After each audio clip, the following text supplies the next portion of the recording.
সময়োপযোগী আপনারা এইটা প্রচারটা শুরু করছেন। প্রথমত হইল যে আপনি জানেন যে মাননীয় প্রধানমন্ত্রী জননেতা জনাব তারেক রহমান যে রিসেন্টলি যে হত্যা শিশু হত্যা এবং ধর্ষণ হত্যার যে বিচারটা নজিরবিহীন সময়ের মধ্যে অতি অল্প সময়ের মধ্যে আপনি নিজেও বলছেন মাত্র 17 দিনের মাথায় পৃথিবীর মধ্যে বিরল 1800 কত সনের সম্ভবত এবং একটা বিচার ছিল মাত্র একদিনে হলদিয়া, কলকাতা হলদিয়া সম্ভবত।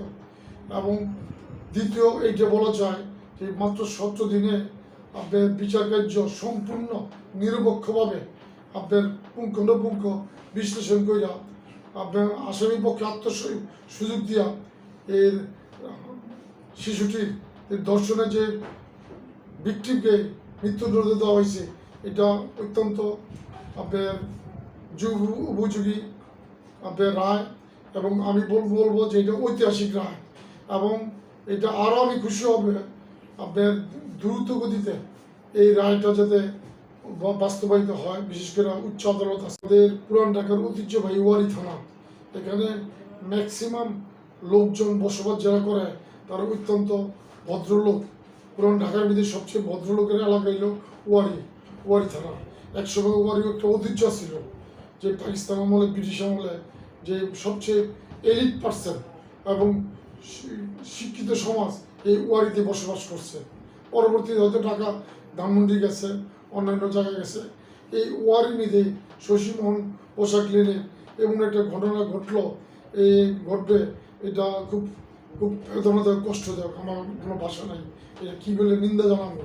এটা আমি চাই অচিরেই এই আমিষার মতন এই দ্রুত গতিতে আপনার এই শিশু ট্রাইব্যুনাল বিচারে আওতায় নেওয়া এবং দ্রুত নিষ্পত্তি করা। পর্যাপ্ত মাননীয় প্রধানমন্ত্রীর দৃষ্টি আকর্ষণ করতে চাই যে সে যাতে করে দেশের পরিচিত আইন সহ আরও নতুন কোনো আইন অ্যাড করা যায় কিনা, এই ব্যাপারে আরও কঠিন থেকে কঠোরতর করা যায় কিনা তাদের বিরুদ্ধে শাস্তি দেওয়ার জন্য, আইনে আনার জন্য, যাতে করে ওদের ভবিষ্যতে এই বাংলাদেশের আনাচে কানাচে সবাই যাতে আপনার এই জিনিসটা শোনার পরে অন্তত ভয় পায়, অন্তত পক্ষে ভীষণভাবে আর কি আপনার আমি মর্মাহত এই ঘটনার জন্য, যাতে করে আর কোনো মায়ের বুক কোনো বাচ্চা মেয়েরা এই ধরনের শিকার না হয়। আমরা আশাবাদী, কারণ আমাদের সৎ প্রধানমন্ত্রী এবং সৎ ইচ্ছা আছে, কথার কাজে মিল আছে। আপনার কাজেই এটা আপনার অসম্ভব কিছু নয়। কিন্তু পাশাপাশি আমাদের সমাজও সেই প্রধানমন্ত্রীর আহ্বানে আমাদের সবাই সাড়া দিতে হবে। আমরা এইটার ব্যাপারে সবাই সচেতন থাকতে হবে।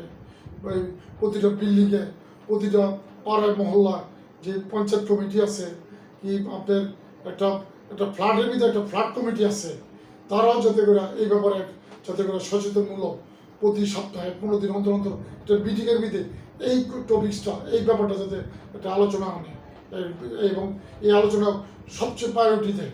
এই আলোচনাটা এইভাবে করলে ইনশাল্লাহ সক্ষম হবে।